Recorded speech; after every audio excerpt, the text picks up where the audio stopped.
Previously, on Roo Rides East, a crash in the Gobi Desert prevents me from finishing my trip. 1 year later, I return and continue from where I left off. Well, I've just arrived in Mongolia, literally half an hour ago. I'm here now where my bike is meant to be, locked in that container. This is it, the moment. A quick recap of my trip and how I've got this far. Last year I travelled 24,000 kilometers from Ireland through southern Europe to Turkey, Georgia, Russia, Kazakhstan, Kyrgyzstan, Tajikistan, and finally reaching Mongolia. Fortunately, I had an accident and it put an end to my trip, but initially I had planned on returning to Ireland via Russia and Scandinavia.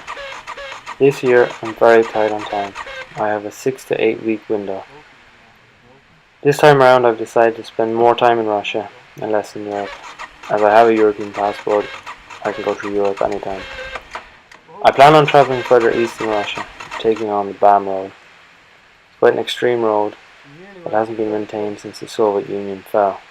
It is a service track for the Baikal Amur Mainline Railway.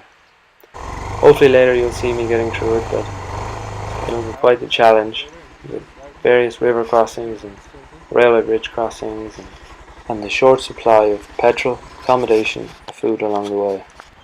Happy Ian.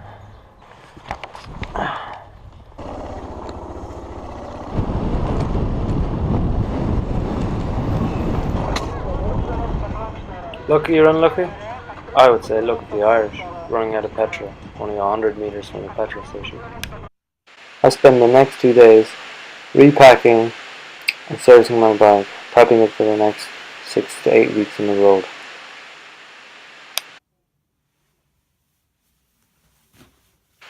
I had been very worried about crossing the border into Russia, as I was sure the Mongolians were going to charge me import duty on my bike. Thankfully when I got there there was nothing after said, and I left the country quite swiftly. So I'm currently camping about 60 kilometers south of Ulnud. Yesterday I left Mongolia. Left early, had a great day, well, half a day.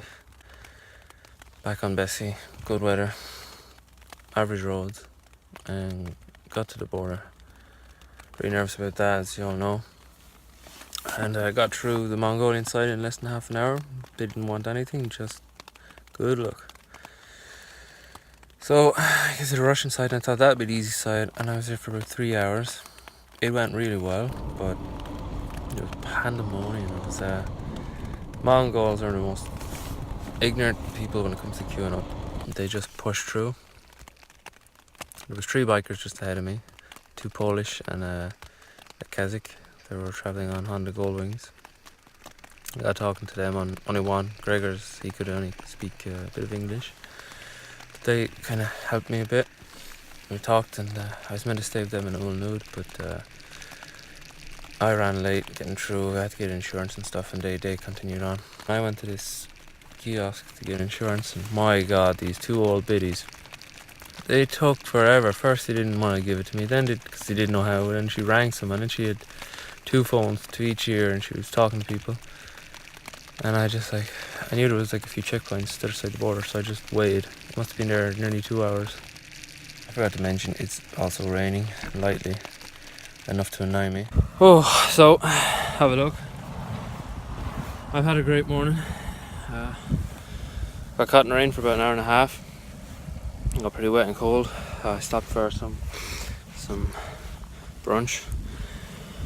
And I blew over, thankfully. Got back on the bike. I'm after another 100 kilometers. And tyre. I just got a really quick, nearly blowout there coming up a hill.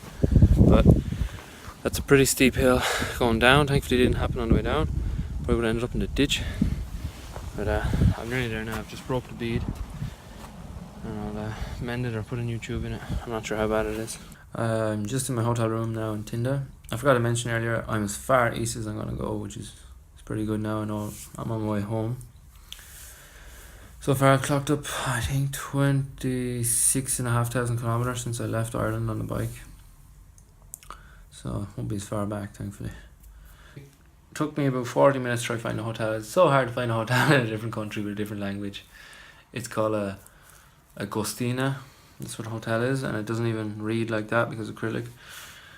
I felt like getting a taxi to just bring me to it, but I eventually asked around and found one. And as I was walking in, there was a woman walking out. She's obviously gone home, and she just made it her duty to get me sorted, and she brought my bike around the back, and we locked it up, and it's in front of a security camera, so I'm happy out.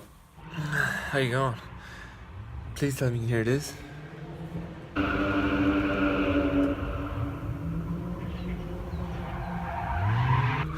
I'm not really doing it now, but it sounds like Need for Speed here. Since 2 o'clock last night, there's been guys racing around, like absolutely burning the tires off their cars. Holy cow.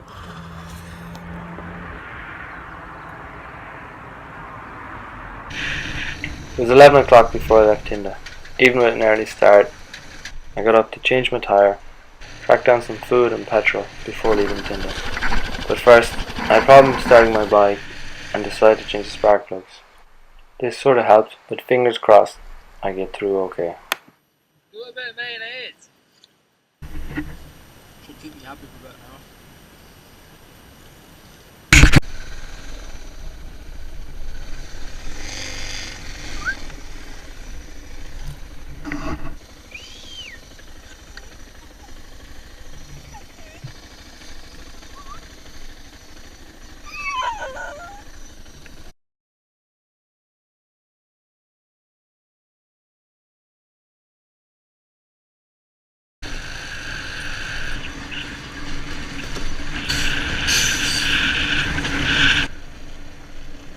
Mind my own business and these bloody dogs come after me. Anyway, as you can see, there's quite a big river ahead of me. There's no way across it, so I backtrack and talk to these guys about a way across. Здравствуйте. По-русски разговариваем. Как русский чечен. Не водка, компот. Каркаде, чай. О, чай. Чай.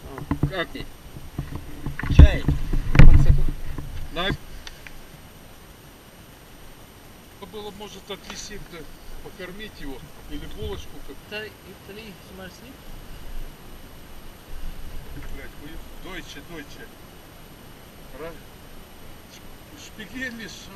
No, I know. Nobody speaks. Нет, Deutsche. Deutsch, да. Не. 1, 2, 0. 100. After the lads tell me how to get across the railway bridge, I'm invited down for tea and food. Really welcoming, and I don't leave empty-handed.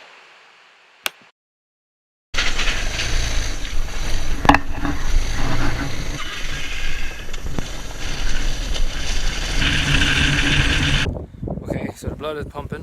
I've just crossed the bridge, or a railway bridge. This is my first one, but there's a work camp just over there. I don't know if you can see it, but the guys invited me in and we spoke for a while. Fucking sun. Anyway, they said they didn't know when the train was coming, so they said just go up, have a look each way, and they said just give her, and I fucking gave her. But I was gonna say up until today I wasn't impressed with the Russians. No one's been really friendly. I haven't had much opportunity to do anything with them, but today it's been a big turnaround. It's a great day, really good weather, and I'm really happy. I'm still on a buzz after coming across that.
Now in Yuktali, 350 kilometers from Tinda. Yesterday was a massive day.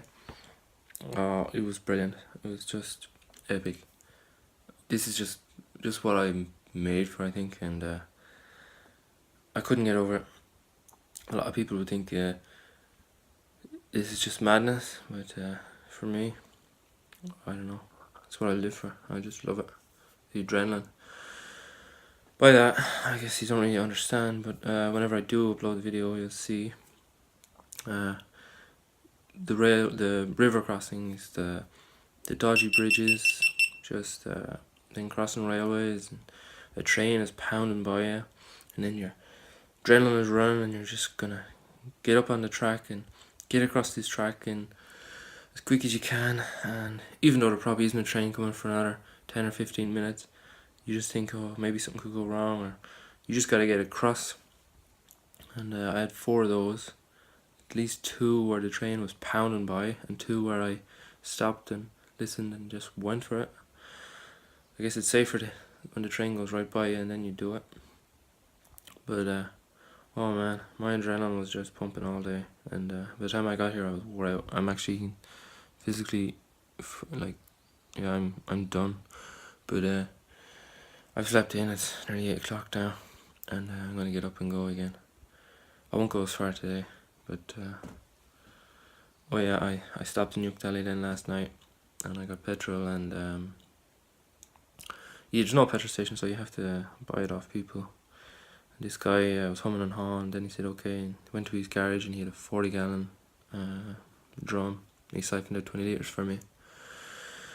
So I slapped that in the bike, and then no one was really offering me accommodation. Some children were, you know, as they do, playing and looking at the bike and asking questions. And so I headed out of town about 10 o'clock, and I found this railway service shack, which I'll show you really quickly. It's pretty dark. It's got a table, some benches, a stove, rice slab there, and my stuff.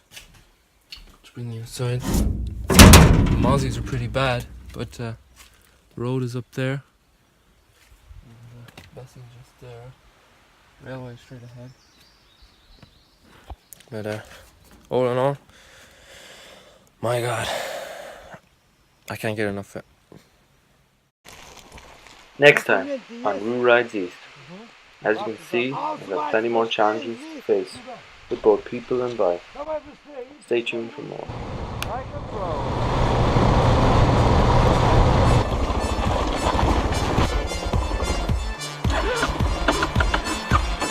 No!